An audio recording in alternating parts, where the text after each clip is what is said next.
bugungi mavzumuz o'quvchi yoshlar o'rtasida deviant xulq-atvor profilaktikasi. Demak, mavzuni boshlaymiz.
Aldığımız turli variantlarda size misollar beramiz.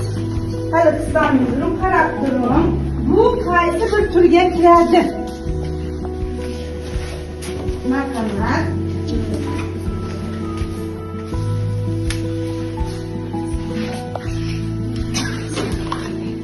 Izohlar.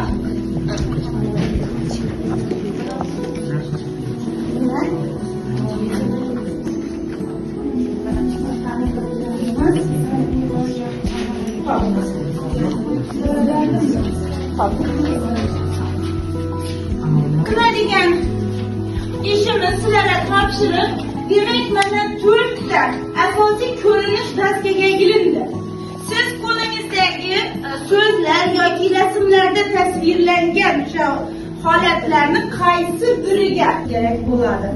Demak, tayyormisizlar? Davom qildirsak bo'ladimi? Bo'ladi. Liderlar guruhi marhamat. Qo'limizdagi izoh, mana qo'limdagi rasm bu o'g'ri, ya'ni hujmat qilibdi birov uyini, bu qonunbuzarlik sanasiga kiradi. Qonunbuzarlikni sizda qanday? Menda dori vositalari, ya'ni narkotik dorilar va salbiy g'alvalar, odatlarga kiradi. Bevosita shu narkologik dorilarga ruju qo'yish. Bu deviant xulq-atvorning asosiy ko'rinishlaridan biri. Yoshlar o'rtasida hozir juda muammoli holat shu bilan bog'liq, shu jihat bilan bog'liq. Marhamat, endi qo'yishimiz mumkin. Stulchilar olamiz.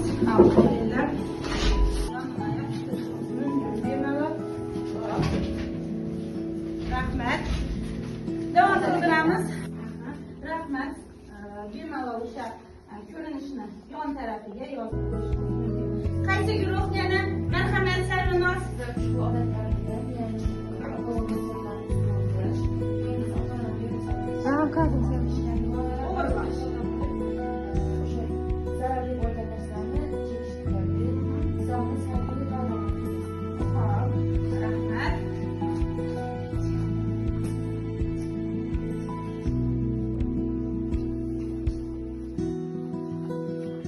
marhamat, Zuhraxon, sizlarni guruh. Bizda shaxsiy ma'lumotlarni oshkor qilish, ya'ni shaxsiy ma'lumotlar tushdi. Bizlar uni internet deviantga kiritdik. To'g'rimi?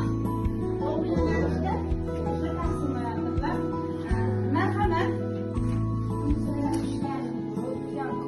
uydan qochish, balkonga qarshi chiqish, bu ijtimoiy normalarni buzish. Rahmat. Sizni tushunchalarni juda yaxshi o'zlashtirdingiz. Marhamat, Sarvinoz.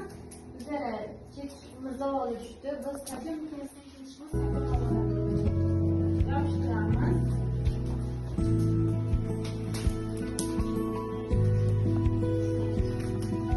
Marhamat, Gulsana. Kiberxavfsizlik, internet, deviantlikka kiritamiz. Hop, yana marhamat,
qog'ozingiz bilan yasaysizlar. Ushbu metodda sizlarga kerakli materiallar beriladi. Sizlarga 5 daqiqa vaqt.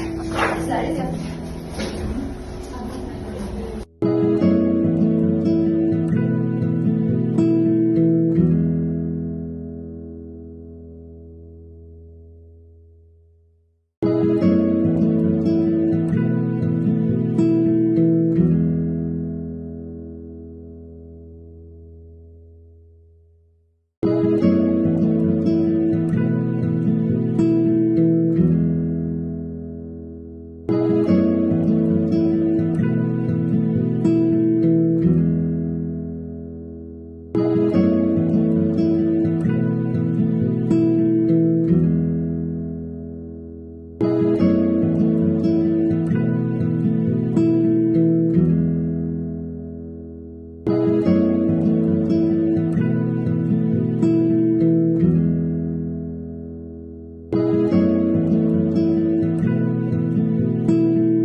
Bu endilikdan rivojlanayotgan maholni og'ishi uchun sabab bor, ya'ni ko'zga tashlanuvchan. Shuning uchun qo'ydik biza. Keyin 16 kun ustun qo'ydik bu og'ilishi o'zining yosh kategoriyasidan yoki o'sha ayollar targ'ib etilishi, ya'ni bu burunni teshtirish, quloq teshtirilishi, temir taqinchoqlar bilan bezash. tablitkaning qismi shpris, uning ichidagi yoshlarni keyin nashamay mashina agreslik turlaridan bo'lib aytdik. Keyin elektronli sigaret yasadik, keyin turli metalli insonga jarohat yetkazuvchi jihozlar, ya'ni dubinka bo'lishi mumkin. Hozirgi kunda aynan yoshlarimiz o'rtasida aynan moddiy taraflama yetishmovchiliklar yuzaga kelishi natijasida